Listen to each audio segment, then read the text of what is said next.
Well, hello, my lovelies. It's Murky Meg here.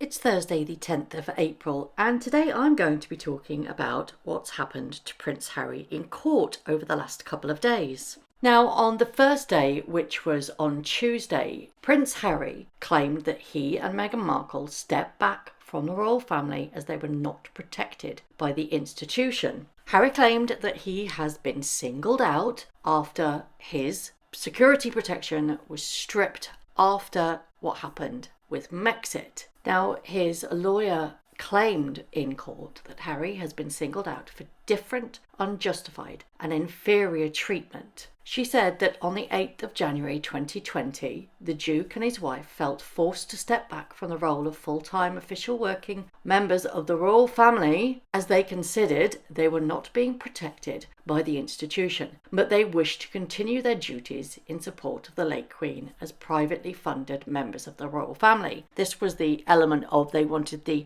half in, half out, and the Queen basically said, you're either in or you're out, you're not half and half. Now, what's happened is that it's Ravek that actually decides whether or not Prince Harry has his security detail. Now, Ravek, I've spoken about Ravek on numerous occasions here. Ravek stands for Royal and VIP Executive Committee, or Ravek. Now, they are the authority for national policy for the protection of royalty and VIPs. Now, Ravek has basically said, we're not completely pulling out on Harry's security, but what they actually do is look at his needs and requirements on a case-by-case basis. He needs to give the Home Office the heads up, and he needs to give them notice of what his plans are so they can look at the situation, look at the intelligence, and to see if he needs the security that they feel is required. They're not saying he's completely unprotected. They're saying that they deal with Harry's and Meghan's security needs in this country on a case-by-case basis. But this is not good enough for Harry. The fact that Ravek came up with this bespoke process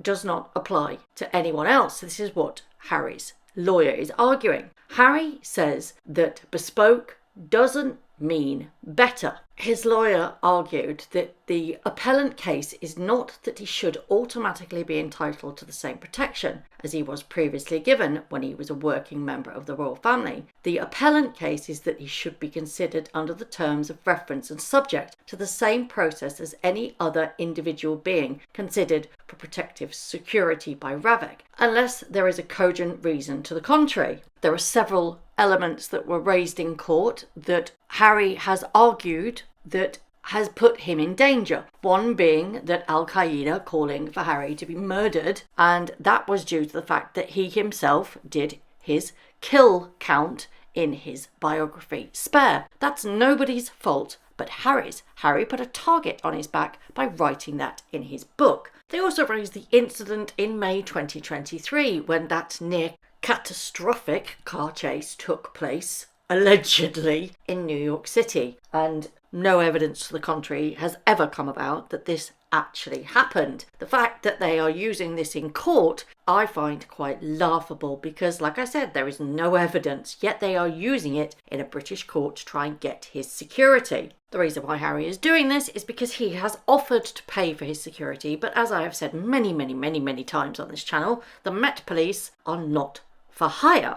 But of course, Harry doesn't accept this and he is stamping his feet, taking the Home Office to court. Crux of the matter is that Harry believes that as the son of the monarch, he should be entitled to security whenever he is in the UK. But if you actually take a look at other members of the royal family, let's take, for example, Princess Anne, Prince Edward and his wife Sophie. They are not protected 24/7 like Harry is wanting. They are given protection when they are taking part in official engagements, but do not have taxpayer-funded security in their homes. The only people that have 24/7 security, obviously, is King Charles, Queen Camilla, and William and Catherine and their children. So the fact that Harry is arguing that as the son of the monarch, he should be entitled to security is by the by, because when the Queen was alive, her own children didn't have 24-hour security. It doesn't make sense to me. But it was the second day of the court case that has caused so much upset.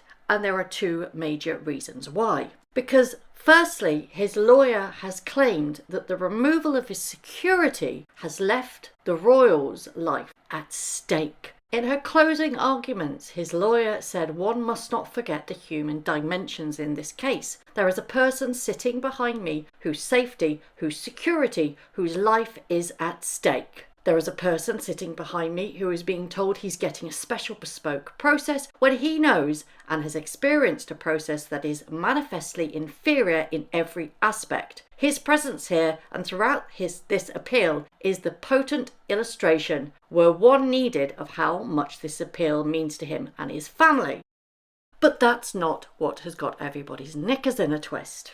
Because on the second day, Harry was dramatically escorted out of the High Court hearing by his bodyguards after a woman shouted, "I support you." Yes, that's right, he was shielded by his bodyguards after an agitated supporter of Harry and Meghan disrupted proceedings. Apparently, the bespectacled supporter was a shaven-haired black woman who looked in her 50s, had attracted attention after arriving late to the public gallery, and repeatedly shifting in her seat and fidgeting and fiddling with 2 phones and a notebook. When the hearing broke to the public and press could leave before the secret session involving the details of security, obviously we the public cannot hear because he's oh so important, his bodyguards ensured that Harry was led out of the room at the Royal Courts of Justice, and they were between him and this woman. As Harry passed her within touching distance, the woman suddenly shouted out what appeared to be, "I support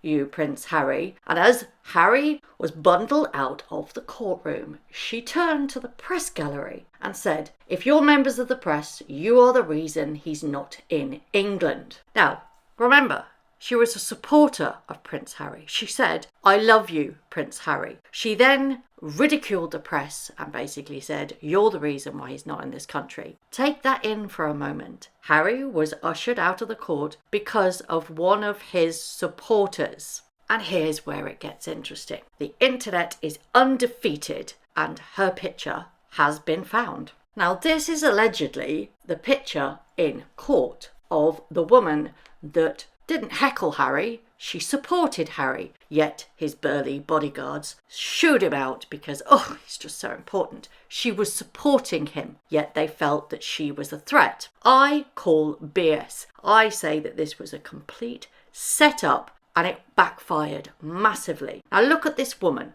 okay? Now, the internet is claiming that she is this same woman who is a prominent Sussex Squad member and has met Prince Harry under the capacity of Invictus Games many, many times. Now, obviously, the original photo was unclear and it is grainy, so you can't actually get a look at her features, but they do look very similar. And a lot of people are claiming that this is the same woman, that these 2 photos are of the same woman, and she is the one that said that in court. And a lot of people are saying that this was a complete set up for maximum coverage at the perfect time. It seems laughable that it now looks like Harry has to be protected by his and his wife's own supporters. And I am 100% convinced, and this is just my opinion, and I hope that you guys will look at this as critically as I do, but this, in my opinion, was an absolutely pathetic PR staged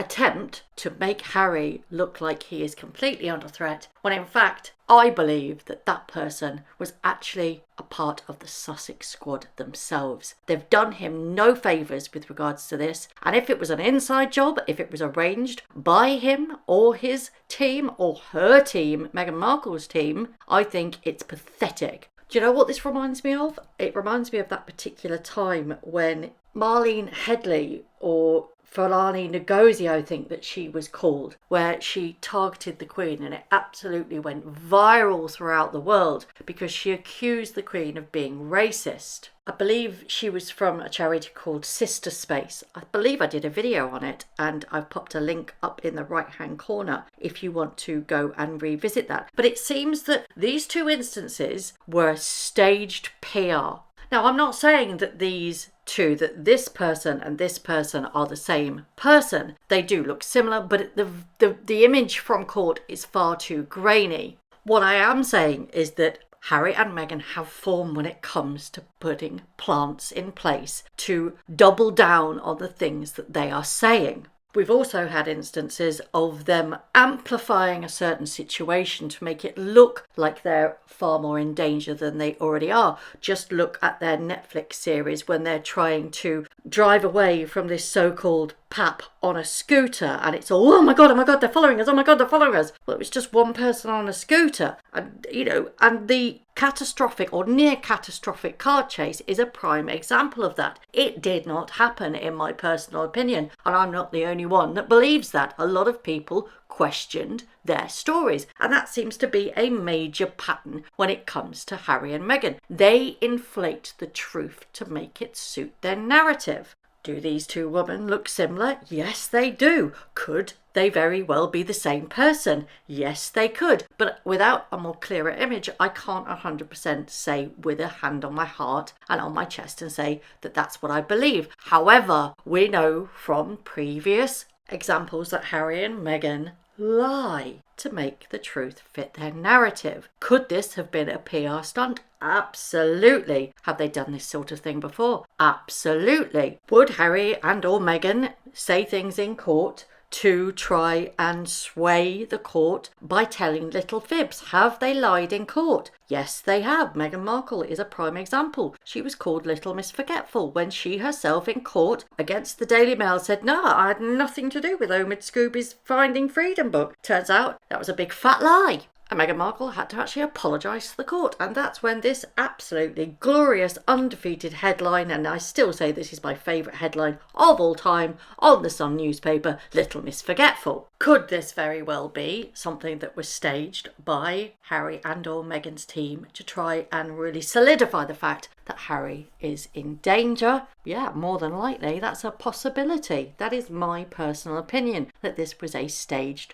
PR attempt to try and get not only his security back, but more importantly for Prince Harry and Meghan Markle, their IPP status. Why on earth was he ushered out of the court because a fan was shouting, I love you, Prince Harry? It's quite pathetic, really, isn't it? But it is my personal opinion that this was all staged for this event, to try and make sure, to try and persuade the court that he is far more important than he really is, that he deserves 24/7 security while in this country, irrelevant of whether he is doing anything with the royal family or if he's just visiting on his own with his family. He believes that he should be entitled to 24/7 security, much like his big brother William gets. And that, ladies and gentlemen, is exactly what it boils down to. Jealousy. Hallie? Who's Hallie? Harry, in his mind, has built himself up to be this amazing person, but he also believes that he is the most hounded person in the UK and therefore deserves everything that he sees fit. Ravek say, actually, buddy, we do this case-by-case basis on your security needs, and if we feel that you need security, then you'll get it. If you don't, then you won't. But of course, that is just not good enough for Harry. In his mind, he should get it 24/7 when he is in this country. He's also, I believe, chasing that IPP status, which means that any country that he goes to, he will be entitled and able to demand security at that country's taxpayers' cost. So, what do we all think about this? Firstly, the first day in court when he said that he and Meghan, what's wrong with me today? Meghan Markle. Anyway, that he and Meghan stepped back from the royal family because they were not protected by the institution. If that was the case, Harry, why did you want a half in and half out? I just don't get it. That just negates your whole argument. If you felt that you were not protected by the royal family and their institution, why did you want a half in, half out? Doesn't make sense to me. Do you think that Harry should be entitled to 24/7 security when he's in this country, like he believes he should do? Being the son of the monarch, he says that his life is at risk. That is another question. Is his life at risk in the UK? That he thinks it is. He believes, he's painted himself in his weird and twisted mind that he's so paranoid that he believes he's got a massive target on his back. Irrelevant of whether he puts that target on his back himself, he believes that he should be entitled, as the son of the monarch, to receive the same security as his brother. And finally, what about the shenanigans that happened in the second day of court? Why was he ushered out of the court when it was a supporter that said, "I support you, Prince Harry"? Why was he all of a sudden herded out the court and only brought back when that person was removed? And finally, do you think it's the same woman? Do you think that this is the same woman that's been pictured with Prince Harry as part of the Sussex Squad? And if yes or no, do you think that this was a staged event to try and sway the court to give him back his security? And if so, has it worked? I'd love to know your thoughts. Thank you very much for watching. If you haven't already, please subscribe to my YouTube channel, hit the notification bell and also that like button. I'd like to take this opportunity to thank all of my followers for all the tips and all the emails, DMs that everybody sends to me. It really is greatly appreciated. So thank you very much for watching once again.